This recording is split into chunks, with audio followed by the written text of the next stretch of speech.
केंद्रीय मंत्री व भाजपा प्रत्याशी तथा सपा प्रत्याशी सहित 8 का हुआ नामांकन। भाजपा व सपा ने नामांकन के पहले किया शक्ति प्रदर्शन। शक्ति प्रदर्शन में जुटाई गई भारी भीड़। भाजपा प्रत्याशी व केंद्रीय मंत्री डॉक्टर महेंद्र नाथ पांडे के समर्थन में पहुंचे प्रदेश अध्यक्ष भूपेंद्र चौधरी, सूबे के मंत्री स्वतंत्र देव सिंह, अनिल राजभर, कई सांसद एवं विधायकों के साथ दिग्गजों का हुआ जमावड़ा।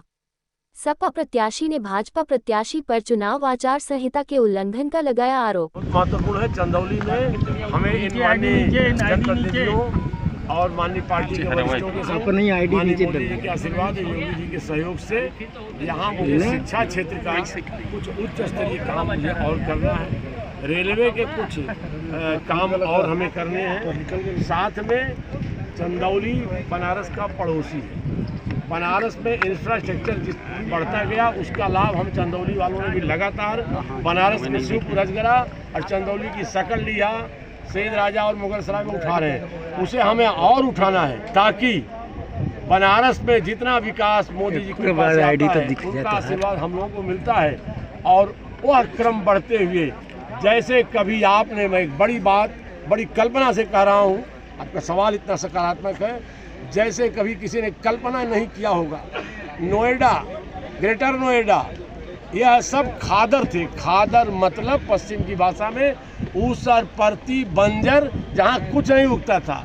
आज नोएडा भारत की सबसे बड़ी कैपिटल बेल्ट बन गया है। उसी तरह कालांतर में हम लोग मोदी जी के आशीर्वाद से, उनके सहयोग से, योगी जी के निरंतर मदद से हम सब मिल कर के यहाँ जो उपस्थित हैं और जो मंच पर वहाँ हैं और पूरी पार्टी, हम लोग इस चंदौली का ऐसा इंफ्रास्ट्रक्चर डेवलपमेंट करेंगे कि अभी कालांतर में नए mini NCR mini developed Varanasi का परिक्षेत्र में चंदौली भी शानदार उगता नजर आएगा। यह हम सबकी कल्पना है और करके दिखाएंगे। 10 साल का मेरा ट्रैक रिकॉर्ड इस बात का गवाह है। 2 बार उद्घाटन कर दिए लेकिन अभी भी मैं आप सही माननीय गोस्वामी जी मणिशंकर अय्यर ने कहा है कि हमको पाकिस्तान से डरना चाहिए क्योंकि उनके पास एटम बम है, परमाणु बम है। आज ये बयान दिया है। एक तो मणिशंकर के बयान को सीरियसली मत लीजिए, लेकिन डर तो आज पाकिस्तान हिंदुस्तान से रह रहा है। हिंदुस्तान के प्रधानमंत्री का नाम लेके पाकिस्तान की संसद में विपक्ष के नेता फजलुर रहमान ने कहा कि हम एक साथ अलग हुए। मोदी की अगुवाई में हिंदुस्तान आज महाशक्ति बन रहा है और हम पाकिस्तान के लोग आटे के लिए परेशान हैं, दिवालिया न हो जाए इसलिए परेशान है। इसलिए भारत आगे बढ़ रहा है, पाकिस्तान स्वयं अपने को सुधारे। और ऊपर का रेडियो भैया। आज नामांकन हुआ, कितने सीटों में हुआ है? हमने 3 सेटों में आज नामांकन किया है और सबसे बड़ी आश्चर्यजनक बात ये है कि हम लोग इतने दिनों से नामांकन दाखिल कर रहे हैं और जब एक प्रत्याशी नामांकन कर रहा हो डीएम के ऑफिस में, एक सेट उसका पूरा भी नहीं हुआ हो, तब तक यहाँ के माननीय मंत्री जबरदस्ती डीएम को रौब जताते हुए उन कमरे में घुस के साइट का हवाला देते हुए अपना नामांकन पत्र थमा दिया। ये दबंगई नहीं है तो और क्या है? इसका जवाब ये जनता देगी। आचार संहिता का घोर उल्लंघन है। क्या इसके लिए आपकी तरफ से क्या किया जाएगा? निश्चित रूप से हम इसकी जो है सूचना इलेक्शन कमीशन ऑफ इंडिया को देंगे।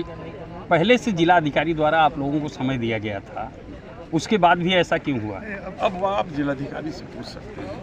आज से चुनाव सरगर्मी में पकड़ रहा है, तो किस तरह की कैंपेनिंग है? कैसे यहाँ के सांसद एवं मंत्री को मात देने के लिए क्या रणनीति है? देखिए, यहाँ की जनता खुद चुनाव लड़ रही है अपने सांसद और मंत्री के खिलाफ, क्योंकि जितने अपेक्षा के साथ उन्होंने अपने सांसद को 2 बार बनाया, उन्होंने उसके अनुरूप कोई काम नहीं किया। न नौजवानों के रोजगार के लिए काम किया, न किसानों के हित के लिए काम किया, न कोई ऐसा चिकित्सा संस्थान उन्होंने बनाया जिससे कि यहाँ के लोगों का तत्काल रोग इलाज हो सके, न ही इन्होंने जो है स्वास्थ्य और शिक्षा के क्षेत्र में केंद्रीय शिक्षा मंत्री होते हुए भी एक भी केंद्रीय विद्यालय इस जनपद में खोलने का काम नहीं किया है। इसलिए ये जनता खुद जो है चुनाव लड़ रही है और इस सांसद को बदलना चाहिए। एक चर्चा है कि पूर्व सांसद आज भी आपके मंच पर नहीं दिखे, क्या कारण है? आपके पार्टी हमारे गंजी प्रसाद जी का मुझे पूरा आशीर्वाद प्राप्त है